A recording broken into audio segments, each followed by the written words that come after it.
Hello, Hockey World.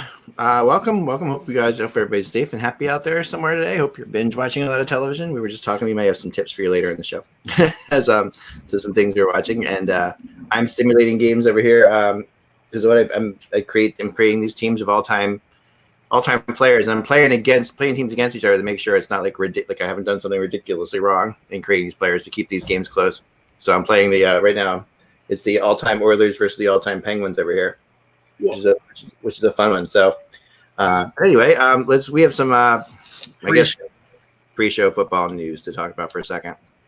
Yeah, so basically, not to most people's surprise, I think there were some that maybe were surprised, but we all kind of knew Tom Brady was leaving. Like, I know Kevin had that thought, maybe the small thought that, well, maybe he'll go back. And I heard that a little bit, that narrative, but it was pretty clear. I felt like when it was being reported, and it was being reported like in January, that it was a possibility. If you put all the things together, the arguing on the sideline, the way Belichick's been picking up free agents, you kind of could tell Brady was getting ticked off with Belichick. He likes Kraft, wanted to stay, but those guys weren't getting along the way they used to. I mean, that was evident. So he's now a free agent, and a lot of teams can go after him. I looked at it the other day. Now, I wrote about this in January on Sportsology, and I think some of these things that I wrote will come true. The Brady one, I've kind of changed my tune, and I've added the 49ers to it because they just got rid of a $13 million player. They're looking for money for Brady, I believe. They had $12 million already in cap space. They did sign a player, but mostly that contract's big on 2021 and beyond. And when they trade Jimmy Garoppolo to New England, to me, that would create the rest of the funds to get him. And New England can't spend a lot of money on a quarterback because Brady's $13 million in dead cap space. So in a way, they can afford Garoppolo. Otherwise, they're going to have to use their backup, or they're going to have to use somebody who is a substandard NFL quarterback. So I think this is a logical thing for the 49ers, but I'm not sure what you guys think. Go ahead, Kev. Well, yeah, I mean, it makes some sense, to be sure. And what it really makes sense would be from, Brady's perspective. I mean, why at this stage of his career would he want to go anywhere that he doesn't have, a top 5 team type chance of winning a Super Bowl? Right. I think that this is, kind of like the coronavirus. I think we're going to have to watch this play out a while before we'll have a good read on it. Mm-hmm. Because I think there's so many teams that are not only intrigued, and this is one of the few cases where in the NFL, not only you're trying to get his talent, but I think you're trying to create his, or, grab his aura and bring it into your team. And, he just has this, history to him that, I wouldn't be shocked if there are 8 or 10 teams. Now, there's probably not 8 or 10 teams he wants to go to, but there'll be 8 or 10 teams, I think, that will make. He'll let them all wine and dine him because that's the way Brady is. Well, I also think the underlying aspect here is that if he was going to go back to the Patriots, they were going to lowball him again, and he does want to get paid because he has deferred lots of money over the years. Sure. He was going to get a payday at the end, and he didn't get the payday because so I think he's going to go wherever he gets paid the most, which could mean Las Vegas because the Raiders want to make a splash. There's been some talk about Tampa Bay, but I don't think either one of those opportunities are a good chance of winning a Super Bowl. He's won 6 of them. Maybe he's just going into it for the cash this time. Well, I mean, that's possible. And he saw Breeze got what, $25 million? Yep. Yeah. So, what does Brady get? And Kirk Cousins got $33 million on an extension, and now if we're fair though, Breeze is better than Brady at this point, but Brady's going to not take less, and people are going to pay him for past performance. And what Kevin said are the intangibles because he's not the same. Like we know he's not. No, he's not. But this is a question that'd be interesting to answer. Where is he now in the ranking of quarterbacks in the league? Someone asked me today. After hearing about it, is he still in the top 10? I think he would be. I think he is too. I think he is. But he's not in the top 5. No, he's not in the top 5. I think you have to factor in last year the fact that the Patriots did not have, they lost Gronk, he retired. Their receivers were bad. Their running game was not as good. Their offensive line wasn't as good. That's why he was throwing the ball into the turf all the time, because he was trying to avoid getting sacked. So I think that was a contributing factor. I still think he's a top 7 or 8 quarterback. Yeah, I think 6, 7, 8. I think he's right in that spot. Yeah. I do want to also mention one last thing. Mike's Buffalo Bills did a modern-day Mike Ditka move and traded 4 or 5 draft picks for one good receiver. 4. Now, he's not the best receiver in the league. No. You can make an argument he's in the top 5. You can make that argument, but he's not been in the top 5 every year of his career. And so this is a risky move. Mike could parse it however he wants. No, I'm not going to parse it.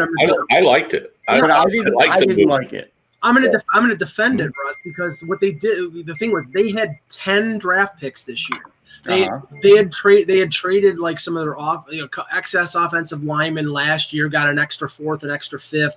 So they had 10 plus compensatory picks. They had 10 picks, and the plan was, because they went down to the the Senior Bowl, and we're looking at wide receivers.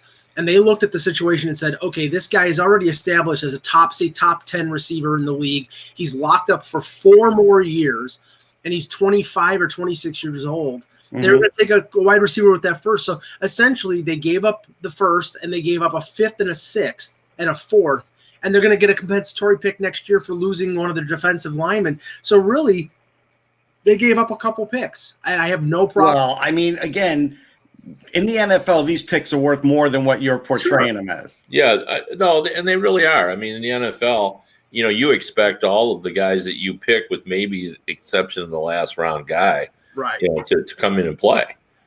So they are valuable. But the one thing that I admire now, like we've evolved or maybe devolved, depending on your perspective, in sports, is we have 2 levels of rooting interest.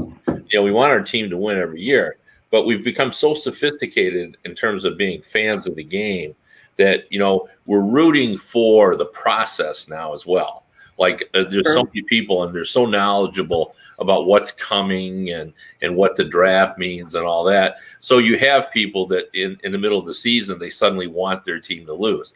I just can't, I just can't abide by that. Like, and Eck hates those people because it just goes against what we like about sports, and that is we're always trying to win. So I admire in this climate where everybody's trying to walk that tightrope between making sure their future is bright and doing the things that half of their fans want them to do in terms of the process. And then, going for it now, even if it means, look, we're not a Super Bowl contender, but we're a playoff team. So I admire the Bills for saying, look, this guy makes us better this season. And so I'm going out and I'm getting this guy. Just to give you an example, when the Jets acquired Curtis Martin, they gave up a 1st and a 3rd. Right. He had already been a Pro Bowler. You knew he would have an instant impact. Stephon Diggs will have an impact, but he's not like that caliber of player, and they gave up those picks. I know they had him to give. We'll see how it plays out. I think he's a number 1 receiver, Russ. He will be. I mean, there's no doubt. Yeah, he is, but he's not a touchdown maker. He's not. Here's the thing, and more so in the NFL than any other league, is the one factor that goes into this, which always sort of goes against making these kind of trades, is the injury factor. Right. He could blow out his knee in training camp, and then the trade will look ridiculous. So, that's always a possibility. And you have to sort of live with that, in the NFL. But I do admire that, and it's the same thing is true in the NHL. We've become so immersed in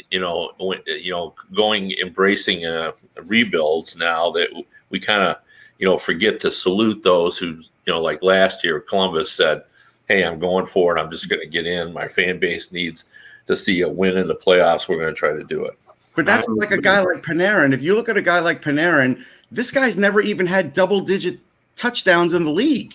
He's only got 30 career touchdowns. Well, I understand that, but he's a good receiver. I think everybody recognizes. Yeah, he's a good receiver. That's what it is. He's a good receiver. They gave up a great receiver. So if it was one less draft pick, would you have been happy with it? I mean, no, I wouldn't. I would only give it up two. First and a fourth. That's it. I'm going to quote Dale Talon. You can go ahead. Who I like a lot, who said, "Look, you guys criticize me when I don't do anything, and then when I'm going bold and I overpay, you get on me for that." Of course. He goes, "Now the problem with that is," he says, "in order for me to get the players to be aggressive, I got to overpay. Right. To get the player, I got to overpay." So that's what I'll say about the Bills. Okay. They wanted the player. Yeah. I mean, if they were lucky enough for us to talk to Bill O'Brien when he was stupid enough to trade DeAndre Hopkins for a second-round pick and a running back who is not exactly good anymore, but I mean, I think they paid market value for. I mean, if they would have traded for Julio Jones, and I'm not saying Diggs is as good as Julio Jones, but I think they're in the same stratosphere. I don't think there would be a complaint. He's a bigger name. That's what it is. Well, he scores more touchdowns. Let me add this, and I'm obviously going for to be a little bit funny on this, but I'm actually quite sincere about it. The fact that Mike Agello likes this trade says everything about it, about why it needed to be made. Like Mike's not really happy with anything regarding the Bills. That's a fair point. All right, and Mike likes this trade. So, I think the reason Mike likes it because he knows it's going to help him now, and the time is right. But anyway, too much on football. Let's move on to hockey. Yeah, good. I like that. That's a great transition, Kevin. All right, happy St. Patrick's Day, guys. Yeah, it's my dad's birthday, so Really? happy birthday to Danny Cohen. He's Danny boy, but he is Jewish, so Yeah, it's close enough. Hello, Hockey World. It is Tuesday, March 17th, 2020. I'm Michael Agello, and is Guinness kosher, Russ? Yes, I believe it is. I think it is too. I'm Russ Cohen from Sportsology. Kevin Allen from nowhere, actually. Everybody's from somewhere, Kev. I almost We're all from somewhere. mentioned my old place of employment. Then I realized It doesn't matter where you're born; it's where you're from. Yeah, exactly. That's all that matters. To quote Parks and Rec.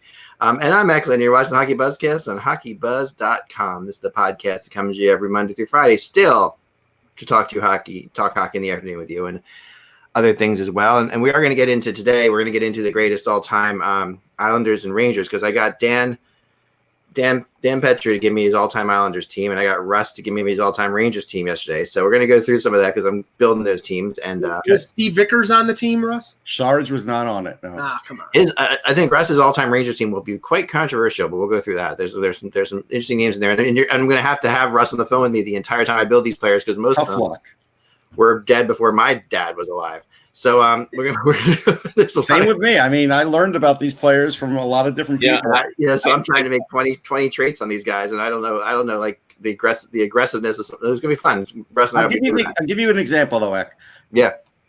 This isn't me just pulling out stats or what was written about him. I can give you an example, like one guy, Bill Cook, right, who was arguably the best player in his league at the time, but never scored more than 20 goals. But that was a massive amount in those days. I spoke to Edgar Laprade, right, who at the time was 90-something, and he talked about Bill Cook. He had Bill Cook as a coach, and he talked about him as a player. So I learned about a lot of these guys through other players and things like that, too. It's really cool. I mean, Russ wrote the book on the 100 greatest Rangers and all that stuff, so he's the perfect person to go to for this. People could still rip me. It's all good. But let's start it off, Russ. Let's go for it right away. All right. So remember, the rules of my game are pretty simple. You have to have at least played 100 games for your team. Okay. And then we're judging you based on how good you were when you were playing those games. So it's like if you were a great player someplace else, like Wayne Gretzky on the won't be a St. Louis Blue great all time. No. But even if he did play 100 games for the Blues, I don't know. I guess he did, right? He did. I don't think he did either. So that means a little more than a season. Basically, it's if you're just there for 1 year, no. But if you're there for a little more than a season, I've been forced now by some people to make it 100 games, including playoffs. So if you were there for 100 games in the regular season and playoffs, you're in. which puts Chris Pronger in the 100 games is 1.25 seasons. That's Nothing. nothing. It is nothing, but you have to make this at some point, and some of these players, it's tricky. Like it's like you have to find a spot, Like you always have to have a criteria. Yeah, and 100 games is at least that player was on that team. Like what this eliminates is like Peter Forsberg with the Nashville Predators type situation, right? Like that kind of stuff. You have to have like at least played a season and a little bit more, because if you play a little bit more than one season, then you actually were on that team in my mind. Chris Pronger of the Oilers was an interesting discussion with people because he plays 80 games in regular season with the Oilers, and then does play like 25 games in the playoffs. So I don't know, but you don't think of him as an Oiler. I mean, there has to be a smell test too. Yeah, I'm that. But Russ is right. You have to have a criteria, otherwise. Yeah, it's like these kind of things. Yeah. And my thing is not, again, and this is the other thing that you have to remember, that we're comparing era to era is always hard. So, disclaimers apart, this is how good they were compared to other players in their era, and also if you had a game to play, and they were all in their prime, who would you go with? That's the concept. They're in their prime with that team. Is the best they were with that team. So, because we had that discussion yesterday about say like Provorov for the Flyers versus like Jimmy Watson for the Flyers. Mm-hmm. So anyway, that's a tough one, But if I'm going to go with Provorov, because I think he's a better defenseman than Jimmy Watson. Even though Jimmy Watson was good, Provorov's probably in the top 15 or 20 defensemen in the league. Was Jimmy Watson at that time? It's tough to say. But anyway, let's start with Russ's Rangers team, and this all leads off to the first line, which is really an interesting one. And this will bring up debates right away. Yep. The other thing is I also am doing the all-star thing, which is like a forward is a forward. Like I'm not, you don't have to have a left wing, right wing, center. Forwards are forwards, which Kevin doesn't agree with already. Nope, I don't. Yeah, I think it's fine. I mean, that's putting Crosby and Malkin on the same line, which I'm sorry. But that is what you. I mean, let's just say. I mean, as good as left wings and right wings are and all that stuff. Let's just go with let's go with it. All right, but if those players are available to you, they're going to put Crosby and Malkin on the same line. If they have, you're right, they would for sure. They're going to do that. That's so. I mean, they do that. Right, they do it already, and I think obviously you're going to have more centers in this because centers over history have been like historically the better situation. So, all right, so this brings us to Russ's first all-time line for the Rangers, which is Gretzky, Messier, and Jagr. So, and they Gretzky is a Ranger.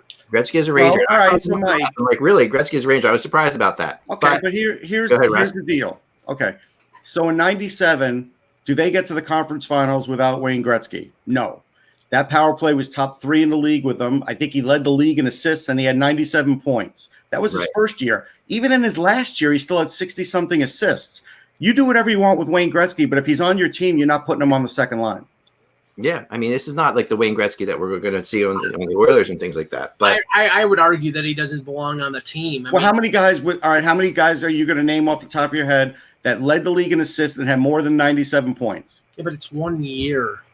No, that's the criteria. Is the point more than one? It's 2 years. He played 2 years, and Messier is an obvious. Obviously, Messier is an obvious. I think I could list about probably 5 or 6 players. We're gonna get more. Go ahead, list them. We're gonna get more. Jagr. I think Jagr is a fair one. I think Jagr is a Ranger. Jagr set the point record for the franchise, and he was more than a point a game in his career with them. Right. Okay. Now the second line, a good line.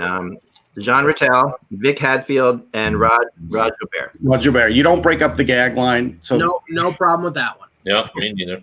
Okay, that's the second line. Third line is Bun Cook, Frank Boucher, and Bill Cook. Yep, they were the brothers. Yep. Bill and Bun. Now I don't know about these guys. Tell me a little bit about these guys. So they were. What were they on the? I forget now the name of the line. It just slipped my. What era are we? What year? Bread line? Yeah, it was the bread line. Thank you. Yeah, they were part of the bread line, and the original 6, obviously, or original 6 from the 20s. Okay, and they were both brothers. And like I said, Bill Cook was the Maurice Richard of the league. He was. Okay. I'll tell you who belongs on that top line, even though he was a center instead of Gretzky, and that's Andy Bathgate. Bathgate's on the team. Don't worry, Mike. Yeah, we got the fourth line. We'll go to the fourth line, then we can talk about all the forwards. Well, you didn't give the center from the second line. Frank Boucher. No, the Frank second Boucher, yeah. Messier, Yager, Gretzky. Who's another Hall of Famer. Right. Hatfield, Rattel, Gilbert, Cook, and Boucher. And then finally, Walt Tkachuk, Bathgate, and Adam Graves is your fourth line. That's a pretty stocked fourth line. Yeah, that's a really good fourth line. I just find a way to get Gretzky off of that team. You could try, but I'm telling you, he belongs. Mike hates Wayne Gretzky, so you've got to get yourself out. Like, no, you have to include, which is one of the most incredible things. You have to include Wayne Gretzky on the Oilers, of course, and I think you have to include him on the Kings as well, but not on the Blues and not on the Rangers. That's I'm not. It has nothing to do with my pro or anti Gretzky stance. I'm just saying at the end of his career, he was still a very good player, but he wasn't the great. Well, find me the player that deserves it ahead of him. Okay. Russ, who are some of your guys that you didn't put on here? Like obviously you have other guys too. Who are your other? Who are other guys? Pierre Vickers is definitely one of them. Yep. Phil Esposito. Esposito was definitely one of them, but I felt like what I feel about Esposito, that even though he had the one amazing year, he had a couple of good years, but I just felt like there were other players. I kind of kept people in positions too, you know, but I don't know who Espo is going to knock out of there. You're going to have Espo knock out Gretzky. You're doing it for the same reason, so I wouldn't do it. Ron Duguay. Ron Duguay is an interesting one because he's probably 5th, 6th, 7th all-time in points. Mm-hmm. But is Ron Duguay better than Bathgate or Graves? Or he's not better than any of those guys. He was really good. He was more of a compiler, but he was a really good player. Ron Duguay was never like a great player in the league. He wasn't. All these other guys were great players in the league when they played for the Rangers. Yeah, I mean, the Rangers are an interesting team in general. I mean, maybe the defensemen. The defensemen are really great. I'll tell you guys that I left off the defense. Defense was hard. All right, so getting to the defense, we've got Harry Howell, Brad Park. Leach and Harry Howell is the number one pairing. Then Brad Park and Ron Greshner, and finally Sergei Zubov and James Patrick. No Tom Laidlaw.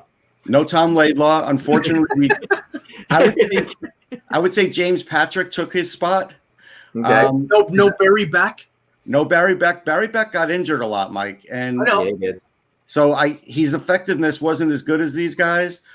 Look, Mark Stahl's played more games than a lot of them, but I couldn't put Mark Stahl on there. Jim Nielsen, the Chief, was a guy that would have been the next one on there. Rod Sealing was another one that former Leaf. Yeah, really had some great years with the Rangers. I think he was a plus 45 one or two of those years, but he was good offensive defenseman. Funky in the chat said Kovalev for the forward. Yeah, Kovalev, you know what? Who are you going to replace him with? Gretzky? Yes.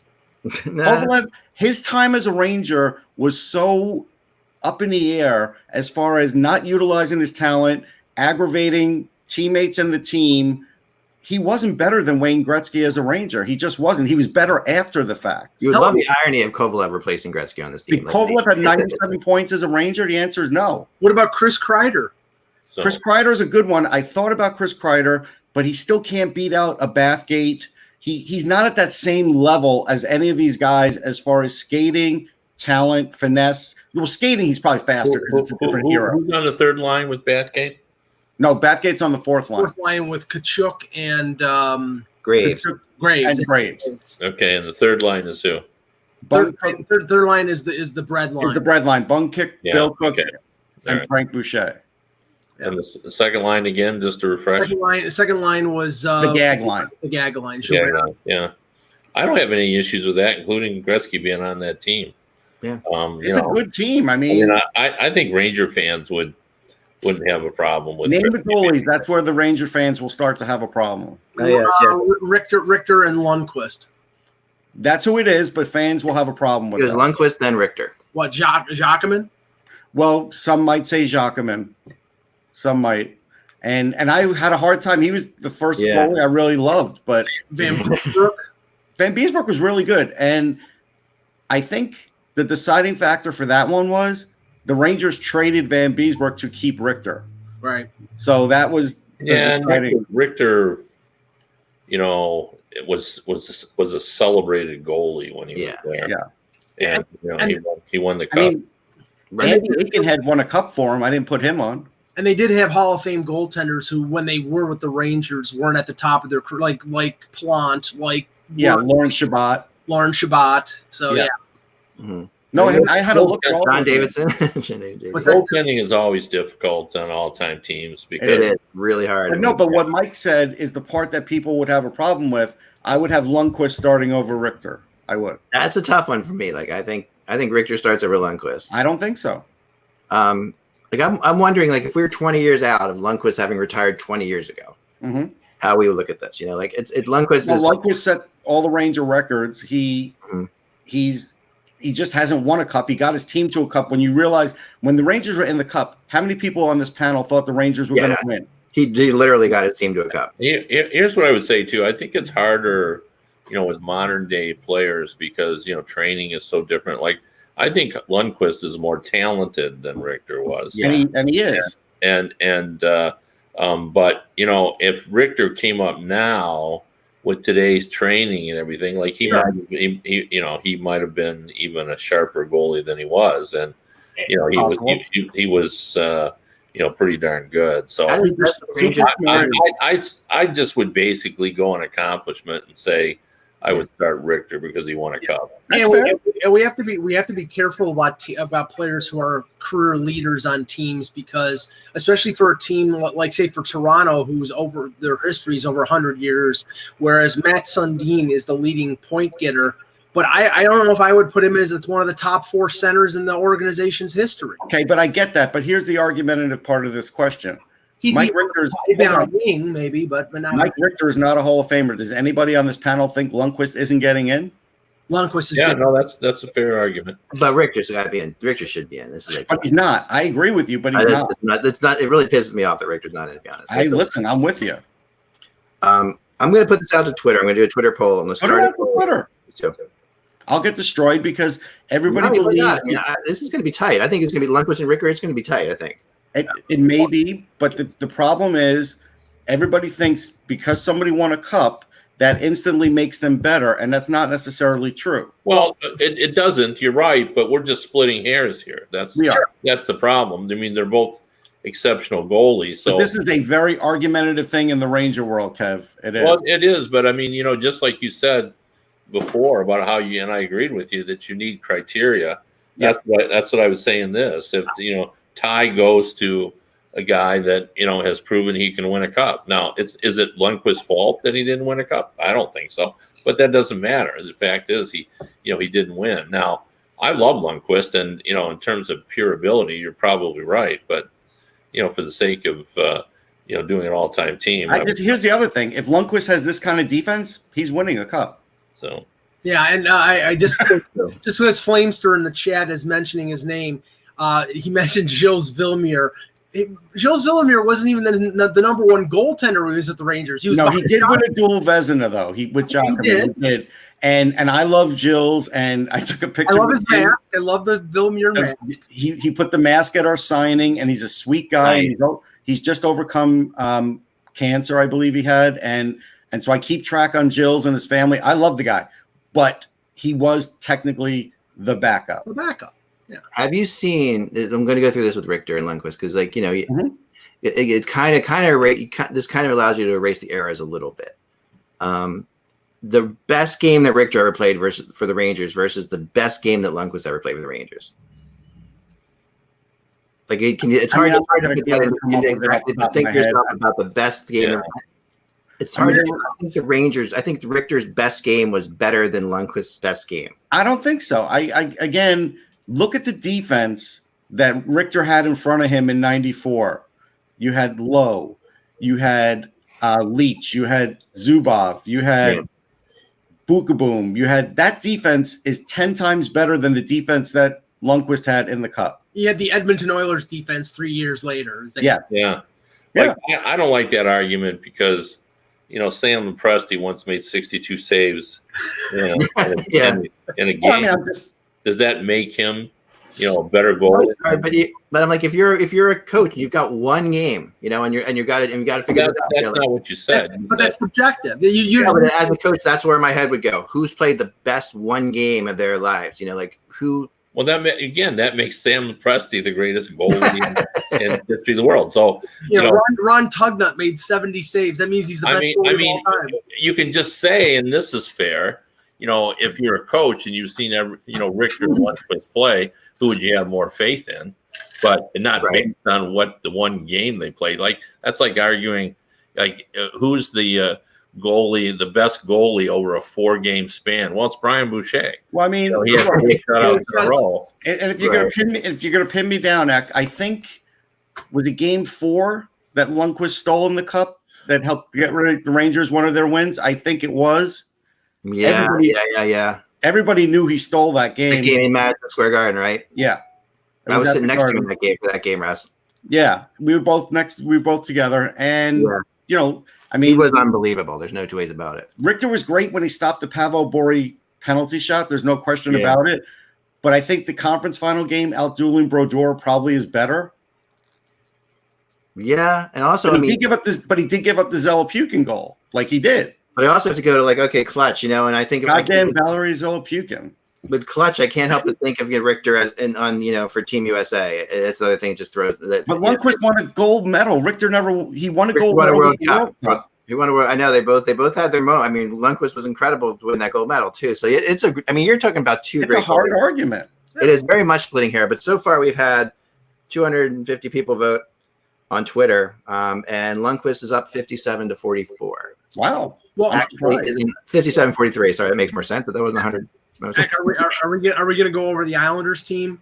We're going to go over the Islanders team. Yeah, we should, because I had to live through that. All right. Well, before that, I want to ask Kevin because Kevin has a lot more sources than we do, so I want to ask him what he has heard regarding. Now we heard the release from the CDC. We've heard the sort of unofficial plans of a sort of a 45-day shutdown. It sounds like that 60-day window that was released yesterday or the day before, that the NHL ideally would want to set up a short training camp and start right at the point where the ability to have people of more than 50 people together. I mean, what is your read on what the NHL is trying to do right now? Well, I mean, I did talk to a general manager about this, and he said basically what they're being told is, basically what they're saying, on television to all of us, and that is that it's impossible to lay any plans out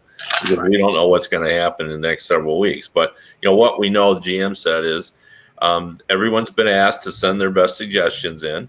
But as far as he knows, there's no favorite or anything else. They're just sort of, looking at them all.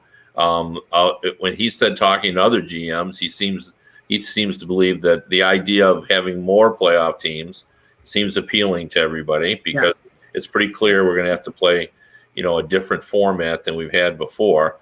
But he said that their feeling is Gary Bettman is committed, if possible at all, and it may not be, to make sure we crown a champion this year. So whatever it takes to do that, even if it's kind of a wacky system. And, I'm totally in favor of that myself. There'll be, Mike, you'll hate it. But there'll be, if there's some, way of, even if it was a single elimination 31 team tournament, I think it's worth doing. I agree. And I think that is worth doing. Well, because here's the problem. You got to have some sort of training camp. And as you said, 10 days probably is reasonable, 10 or 11 days. So, if you got started in late May, you're not starting till June. So, even if you played, it's going to be hard to play multiple game series if you're starting in June. So, and they're going to try to limit travel too. So I heard a proposal of like a 2-game best amount, like most amount of goals, like over 2 games. So there wouldn't be travel from one city to the other. They would just I think anything you hear with regard to a proposal is probably not true, because from what I can been able to ascertain, there's really been no proposals because they don't have any idea right. Yeah. We're going to be No, dealing. I mean, I talked to somebody yesterday, Kevin. I'm sure you were binge watching and didn't watch the show yesterday. But the one person I talked to brought up the concept of that these games, if you get to the point where you can't play with fans, right? Like if you can play but you can't have fans in there, which some people think, that's obviously on the table. That could be possible. That this has gotten better, but not to the point where you still want to have 20,000 people in an arena. That they would play these games in perhaps smaller, like practice type facilities, as long as they can film them, because opening up a giant stadium for, without having a crowd in there, it doesn't make any sense. Well, yeah, I mean, it's funny you should bring that up, because I talked to a guy about what this thing was. Is that Gary Bettman asked all the players basically to be safe. Well, that's what that's about. In case they can get to the point, they won't be able to do that if they come back and 2 people have tested positive. Right. So they're trying to get everyone, just in case that there's but anybody who watched yesterday when we saw our president for the first time, sort of act with the level of seriousness this is. I mean, he said we're talking July or August. Yeah. And that's the first time anybody has said anything. Well, if we're talking July or August, we're not going to play a season. No. Yeah. So And the fact that the Kentucky Derby was just moved to September, I think is a real indication. Yeah. And the U.S. Open and the French Open in tennis. The 2 things though that Bettman said late last week or early this week that I think are impossibilities now. I know that he's gone to the nth degree to say that they would like to play some semblance of a completion of a regular season, but I can't. I mean, even if everything happens best case scenario, Kev, and they are able to start mid to late May, I can't see them like wasting time playing 3 or 4 regular season games to get to everybody at the same level. They can accomplish that goal by expanding the playoffs to 20 or 24 teams, and the teams that have missed out by 2 or 3 points, they get in that way. Yeah, and to be honest, I mean, and we've talked about this before, but just the excitement level and the novelty of a different type of tournament for one season, right, I think erases the fact, and I'm a traditionalist, but erases the fact that we not have that. Plus, no one will be able to say, well, whose bright idea is this? Right. Because this was not caused. This was not man-made. Yeah, there's nobody to blame. Yeah, so there's no one to blame on this. You can't say, well, this was so and so's crazy idea. We're doing it just because we want some sports to watch, and to be honest with you, I think it'd be fun. The 1 to 31. The only thing that rubs me the wrong way is teams like Ottawa really don't deserve a chance to win the cup this year. It's not their fault.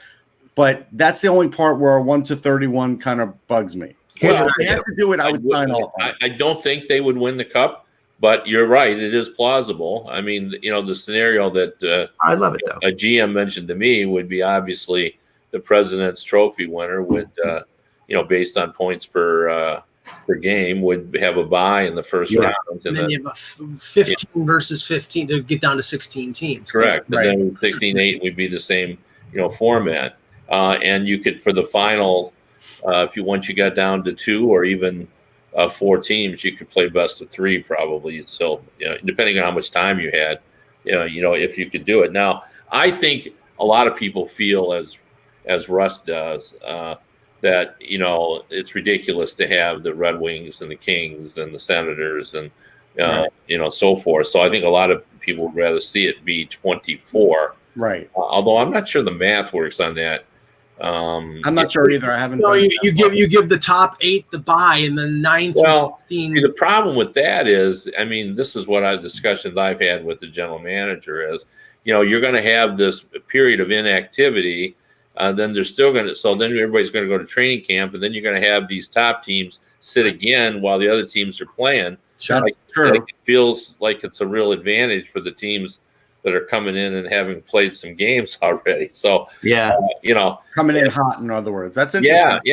And to be honest, you're going to have several teams sitting under that type thing because you're really going to want to get that to a number that'll divide easily. So you're going to want to get it down to 16. So and what if we had the kind of thing like, okay, I mean, I proposed something like this. We were one of the times, I forget, we were doing the cranky Hockey Writers show, and we were all coming up with the most craziest systems we could come up with for the playoffs. And I proposed this 1 versus 32 concept with, like, you know, if you could have like a best of 3 series in this, where the teams with home ice would only have to win 1 game, and the teams without home ice would have to win 2 to win the series. So basically, like, if you know, the team with the home ice could just win 1, the team who's, you know, like those teams like the Senators, they'd have to win 2 games before the other team wins 1.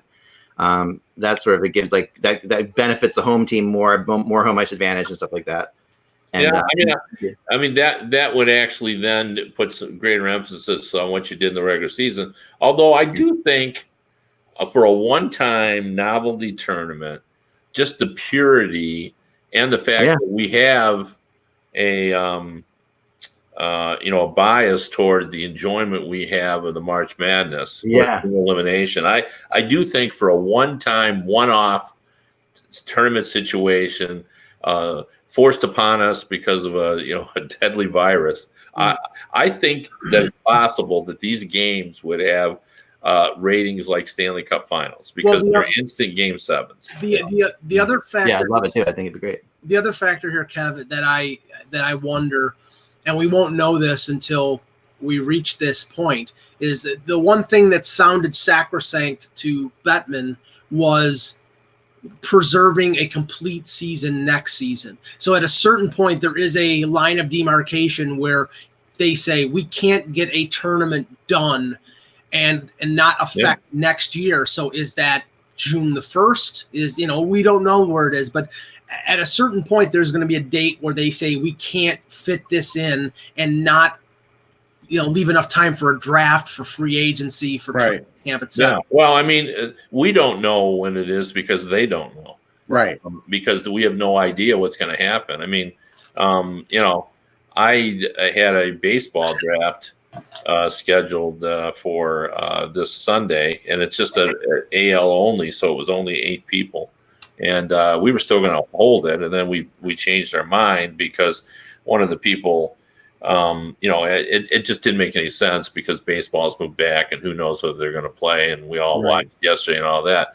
But in my group is a physician's assistant who, obviously works at the local hospital, and he said, the cases there are starting to mount. So, it feels like we've been at this a while, but we may just be starting. And if that's the case, kind of who knows? There is that chance. Yeah, and I think that's sort of what the league's, position is. I mean, they're asking everyone to do, and I'm sure the schedule guy is pulling his hair out trying to figure out all the permutations of trying to make this work. But they're running models. That means they're doing all kinds of stuff. Yeah, and I think basically what it'll come down to is when it makes sense to start again, what they decide to do with the format in terms of how much time they need to actually crown a champion, and factor in how they're going to do a draft. I think you could still do a draft in, late August if you needed to. Probably maybe in the first week in September.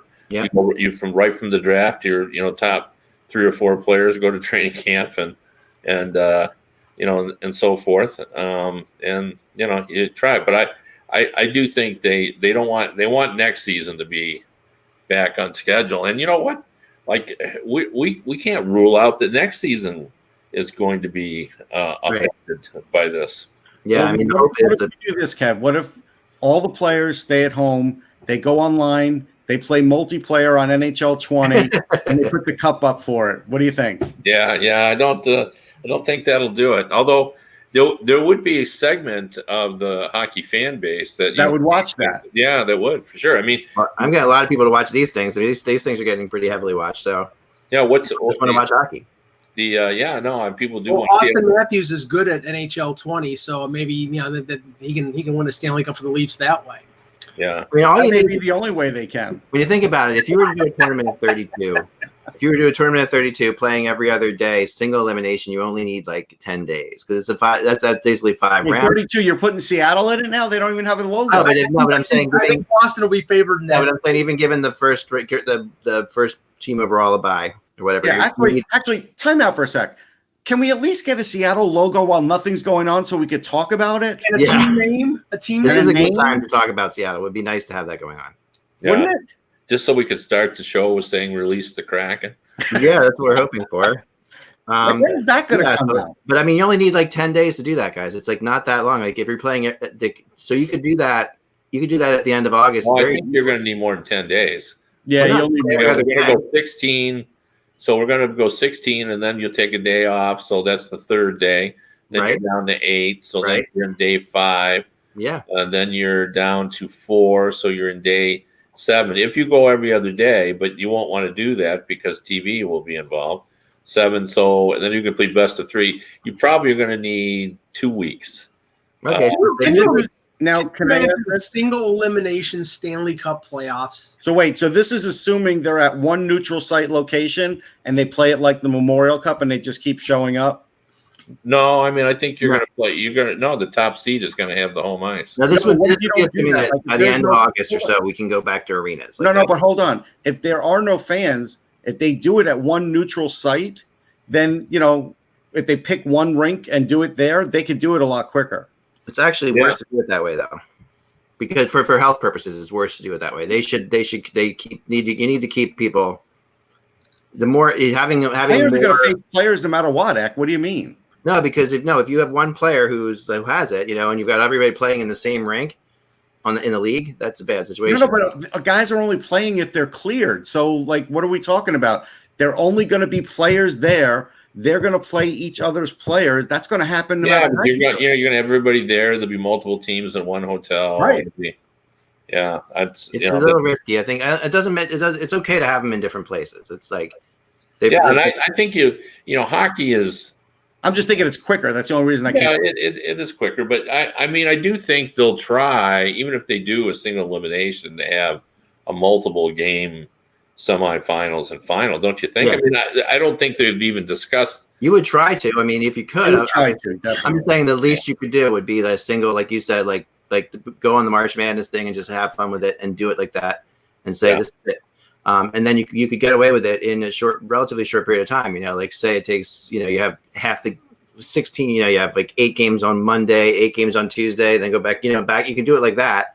And for the first round. Well, but it would take some. To be honest with you, don't you think it would take some courage for the NHL to do that? Because there'll be people in the background going, "Oh, we can't do a thing," just like Mike did. Mike just said, "Yeah, but Stanley Cup final." There are going to be people in the league. I'm the voice of reason. That are going to be doing that.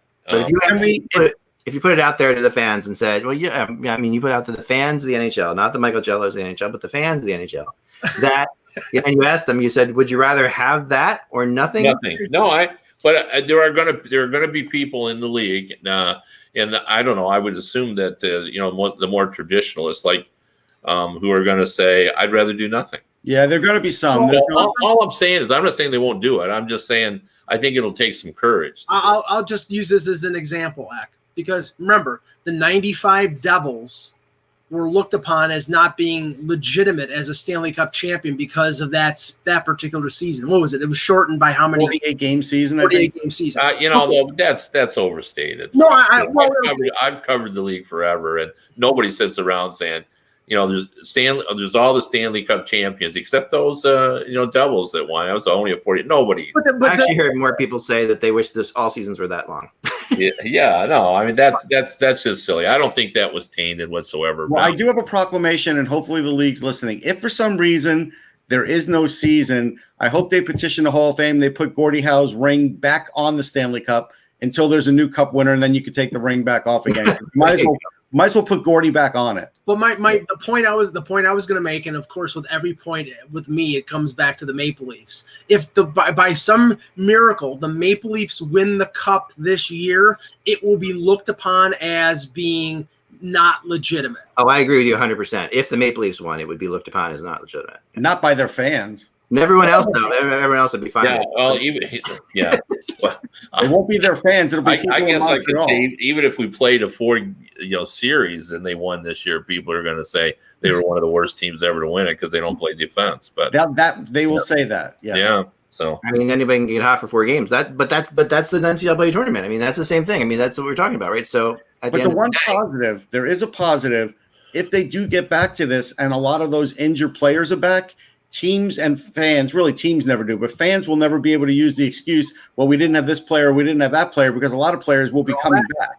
yeah, everybody's going to be well rested, and I mean, it could be a great tournament no matter what they do. people would I'll tell you what I do appreciate, though. I do appreciate that they're looking at this as, you know, we're going to just have to wait and see because this is more important than anything else. And, you know, at least they said from the outset, I've heard them saying they're going to be open-minded. So, you know, I think that's a good thing. They're at least going to try to figure out some way to have a tournament. Now, it may not work out because, you know, especially like I said, you know, the fact that the day after the president seems more real than he previously had sounded about this virus, and then said, you know, on the record in a public forum that it could be July or August before we start seeing things getting better. Yeah. And then having the next day, the Kentucky Derby saying September, the French Open saying September, you know, it sounds to me like they're trying to send us a message that it doesn't look good for starting. No, I agree. Although the first thing I heard out of my cynical brain is he's going to say, next thing he's going to say is we're going to have to push the presidential election back a year because of this, and it's going to be But hold on. Here's the dilemma. Wait, there's a dilemma here, though. So I had been getting on the WWE for not making a decision. They made a decision to have WrestleMania at their own operations center, which is still a building. It's still a building functioning in Florida, and they're going to have it just to a television audience. So why are they allowed to do that, and like a league like the NHL couldn't? There's no difference. They're still going to have all their roster there, all those people there. What is the difference? Well, I mean, are there going to be more than, you know? I mean, they can do that with 2 people. You can have, you know, a guy. I guess if they're going to shuttle people in and out, maybe they'll do it that way. But I mean, yeah, I do think that we have. I do think that the only thing I give them credit for a little bit is I think that leagues have to be a little more creative. I think that right now there's a general reaction to this, which is necessary and needed. No questions asked about that. But also, you know, looking down the line, if we have more of these type viruses, you know, hopefully we'll have something else. But you know, if this is something that we have to worry about from this point forward, which is possible for a little while until we have vaccines or whatever. The way we handle it right now, you know, has to be extreme. The way we handle it in the future, you know, we might not. We might realize what we don't have to. You know, what we have. There might be a way to figure that out. Like we might be able to say, okay, yeah, there aren't going to be. You know, you are going to eliminate the fans, but we'll just keep playing. I like some things that are happening, like Sportsnet, for example. Just like, you know, what, you know, them taking, you know, Hockey Central off or whatever. Now they put it on at 11. No, see, a lot of these shows that are doing simulcasts, they have to have staffs of 10 or more to have the TV broadcast. But they don't. That's the point. They don't. I mean, we're living in a technological world where they can do it, what we're doing here, and broadcast that directly over Sportsnet. It's ridiculous to me that it could be. There are union rules. Yep. There are all sorts of things that go on behind the scenes. And that's true. No, I do agree with that. But we could get a point where, you know, we could sit back and say, okay, you know, here's the reality is this, you know. Yeah, I mean, I just to finish Mike Emmerich's book, and he tells just a great story about being in Madison Square Garden and not having enough light for broadcast, and you know how difficult it was to get somebody to come and change the light bulb, literally. Yeah. You know, because of all the union rules that kind of go into that, and who can do it, and so forth. So I'm sure that could be part of it as well. You have to have so many people, you know, working for, you know, what their bargaining agreement is. Yeah. Why don't we finish up? A big shift in paradigms here too. Like, you know, like my wife's working from home.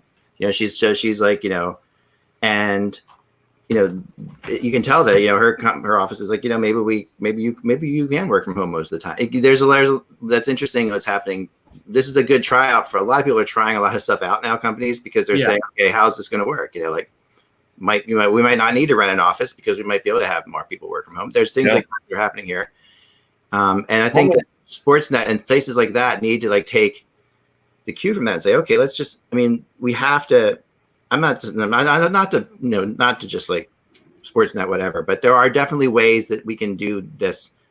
I feel like, I don't know about you guys, but I feel like this entertainment industry thing, like this stuff I'm doing here with this stuff, I have this like deep feeling that we need to keep people entertained in some way, shape, or form. I mean, I don't know why Sportsnet can't do it if ESPN's doing it. If you're going to use that analogy, because some ESPN people are not in studio, they're piping them in from home locations and stuff, and that's technologically very easy to do right now. So why wouldn't you do that? ESPN's doing it. Because you have all these people who are getting paid, and all these people are sitting home, streaming, reruns of Friends or whatever. Russ, you might as well be giving them entertainment. I mean, we might as well try to help people through this period of time. Yeah, ESPN's doing it in Bristol, but they're not doing it like, for example, the Michael Kay show that I watch every day out of New York, ESPN Radio in New York. They're doing only audio. They're Sure, I get that, but Sportsnet can do the same thing in one location.